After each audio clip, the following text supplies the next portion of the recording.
ST ડેપોમાં મુસાફરોનો ઘસારો જોવા મળ્યો। દિવાળીને લઈને પોતાના વતન જવા મુસાફરો ઉમટી પડ્યા। સુરત એસટી વિભાગ દ્વારા 1600 બસોનું સંચાલન કરવામાં આવ્યું અને સતત દર 5 મિનિટે બસની સુવિધા ઉપલબ્ધ રાખવામાં આવી છે।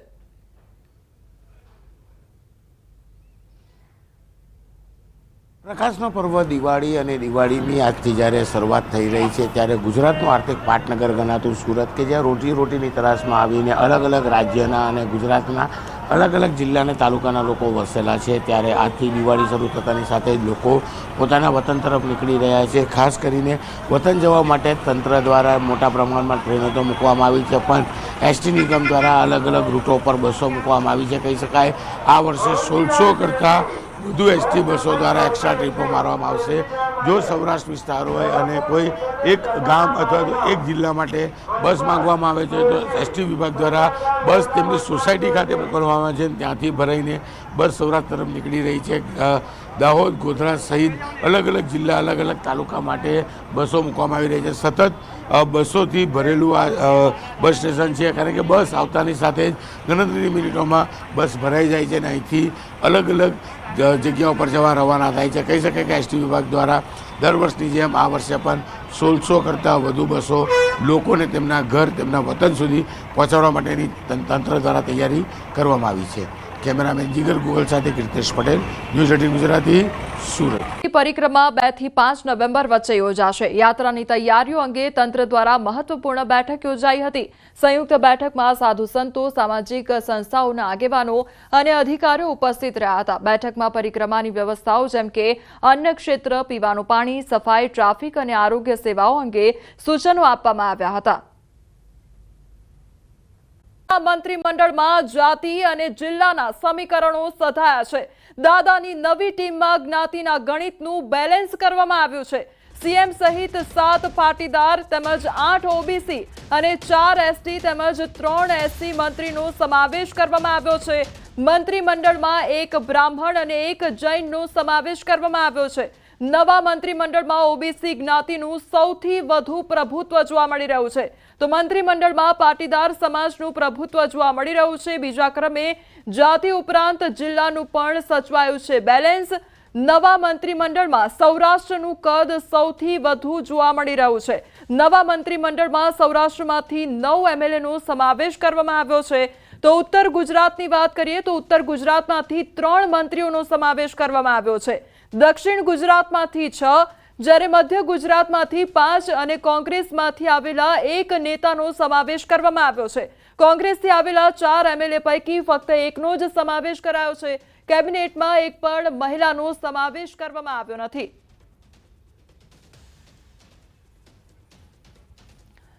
તો કેબિનેટમાં એક પણ મહિલાનો સમાવેશ કરવામાં આવ્યો નથી। આજે તમામ જે 25 મંત્રીઓ છે તેમના દ્વારા શપથ ગ્રહણ કરવામાં આવ્યા છે। કોંગ્રેસમાંથી આવેલા જે 4 એમએલએ છે તે પૈકીમાંથી ફક્ત એક જ ચહેરો સામે આવ્યો છે, તે છે અર્જુન મોઢવાડિયા, કે જેમના દ્વારા શપથ ગ્રહણ કરવામાં આવ્યા છે। તો 26માંથી 3 એવા મંત્રી કે જેમને રાજ્ય કક્ષાનો હવાલો સોંપવામાં આવ્યો છે। તો કોંગ્રેસમાંથી આવેલા 4 એમએલએ પૈકી ફક્ત એક જ ચહેરો સામે આવ્યો। દાદાની નવી ટીમમાં કુલ 9 કેબિનેટ મંત્રી છે અને નવા 6 કેબિનેટ મંત્રીઓ દ્વારા શપથ ગ્રહણ કરવામાં આવ્યા છે। તો સીએમ અને 3 કેબિનેટ મંત્રીઓ હજુ પણ યથાવત છે। 3 મંત્રીઓને સ્વતંત્ર પ્રભાર આપવામાં આવ્યો છે, જે સ્વતંત્ર હવાલો છે તે સોંપવામાં આવ્યો છે। તો દાદાની હવે દમદાર નવી ટીમ તૈયાર થઈ ચૂકી છે અને આ તમામ નામો અને તેમના દ્વારા આજે શપથ ગ્રહણ કરવામાં આવ્યા છે। આજે સાંજે કેબિનેટ બેઠક પણ મળવાની છે અને તેમાં ખાતાની ફાળવણી થઈ શકે છે તે પ્રકારની પણ સંભાવના સેવાઈ રહી છે। કોના ભાગે કયું ખાતું જાય છે તેને લઈને પણ હજુ અનેક સવાલો ઉદ્ભવી રહ્યા છે। કુંવરજી બાવળિયા, પરસોત્તમ સોલંકી આજે ટીમ તૈયાર થઈ છે તેમાં યથાવત છે। 4 મંત્રીઓના જે રાજીનામા છે તે સ્વીકારવામાં આવ્યા નથી। 3 કેબિનેટ મંત્રી યથાવત છે। ઋષિકેશ પટેલ, કનુ દેસાઈ યથાવત છે, તેમના રાજીનામા સ્વીકારવામાં નહોતા આવ્યા। પરસોત્તમ સોલંકી પણ યથાવત છે। 4 મંત્રીઓના રાજીનામા સ્વીકારવામાં આવ્યા નથી। 3 કેબિનેટ મંત્રી અને 1 રાજ્યમંત્રી યથાવત છે।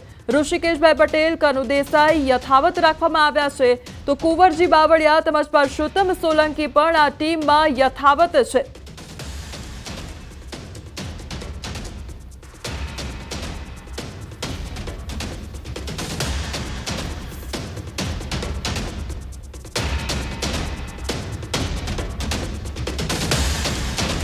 તો આ તમામે તસવીરો કે જ્યારે શપથ ગ્રહણ કરવામાં આવ્યા હતા, નાયબ મુખ્યમંત્રી તરીકે હર્ષ સંઘવી દ્વારા શપથ લેવામાં આવ્યા. જીતુ વાઘાણી, નરેશ પટેલ, અર્જુન મોઢવાડિયા, પ્રદ્યુમન વાજા અને રમણ સોલંકી કે જેમના દ્વારા કેબિનેટ મંત્રી તરીકે આજે શપથ ગ્રહણ કરવામાં આવ્યા છે અને સાંજના સમયગાળા દરમિયાન કેબિનેટ બેઠક પણ મળવાની છે અને તેમાં ખાતાની ફાળવણી થઈ શકે છે.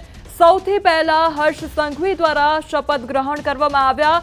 નાયબ મુખ્યમંત્રી તરીકે શપથ ગ્રહણ કરવામાં આવ્યા. યુવા ચહેરો અને ઇતિહાસમાં યુવા નાયબ મુખ્યમંત્રી તેઓ બન્યા છે હર્ષ સંઘવી, અને સૌથી પહેલા શપથ તેમના દ્વારા ગ્રહણ કરવામાં આવ્યા હતા. તો આ તમામ તસવીરો કે જેમાં કેબિનેટ મંત્રીઓ દ્વારા શપથ ગ્રહણ કરવામાં આવ્યા હતા. વિજય મુહૂર્તમાં 12 અને 39 વિજય મુહૂર્ત કે જેમાં આ તમામ મંત્રીઓ દ્વારા શપથ ગ્રહણ કરવામાં આવ્યા. અર્જુન મોઢવાડિયા જેઓ કોંગ્રેસમાંથી આવે છે તેમના દ્વારા કેબિનેટ મંત્રી તરીકેના શપથ ગ્રહણ કરાયા. નરેશ પટેલ, પ્રદ્યુમન વાજા, જીતુભાઈ વાઘાણી તેમજ રમણ સોલંકી દ્વારા કેબિનેટ મંત્રી તરીકેના શપથ ગ્રહણ કરવામાં આવ્યા છે અને સાંજના સમયગાળા દરમિયાન જ્યારે કેબિનેટ બેઠક મળશે ત્યારે ખાતાની પણ ફાળવણી થઈ શકે છે તે પ્રકારનું અપડેટ સામે આવી રહ્યું છે, પરંતુ કોના ભાગે કયું ખાતું જાય છે તે પણ જોવાનું રહેશે. અમારા ઘરમાં પણ ખુશીનો માહોલ છે અને અમરેલી જિલ્લામાં પણ ખુશીનો માહોલ છે. આજથી 20 વર્ષ પહેલાં એણે સેવા અને રાજકારણમાં જે આગળ પગલું દેપાવ્યું એમાં એને પ્રમોશન અત્યારે મળ્યું છે. એમાં પહેલાં શરૂઆતમાં તો એ ગામના સરપંચ હતા, ત્યાર પછી પ્રમુખ થયા, ત્યાર પછી ધારાસભ્ય થયા અને અત્યારે મંત્રીમાં સ્થાન મળ્યું છે. પહેલો ધારાસભ્ય ચૂંટાણો અને એને મંત્રી પદ આપ્યું ભૂપેન્દ્ર દાદાની સરકારે, તેમાં ખૂબ અભિનંદન આપ્યો હતો મોદી સાહેબને, ભૂપેન્દ્ર પટેલ ખૂબ પ્રગતિ કરે, ખૂબ લોકોનો વિકાસ કરે એવી હું આશા રાખું છું. પોરબંદરમાં આઝાદી પછી પહેલી વખત આપણી પાસે કેન્દ્રીય મંત્રી હતા અને હવે સાથે સાથે રાજ્ય મંત્રીમંડળમાં પણ અર્જુનભાઈને જે સમાવેશ થયો છે એને લીધે પોરબંદર ઘણું બધું વિકસિત થઈ ગયું છે. પણ હવે ખૂબ જ ઝડપથી હું માનું છું કે આવતા દિવસોમાં પોરબંદરના વિકાસના કામો છે ઝડપથી પૂર્ણ થઈ જશે અને પોરબંદર સરસ રીતે વિકસિત પણ થશે.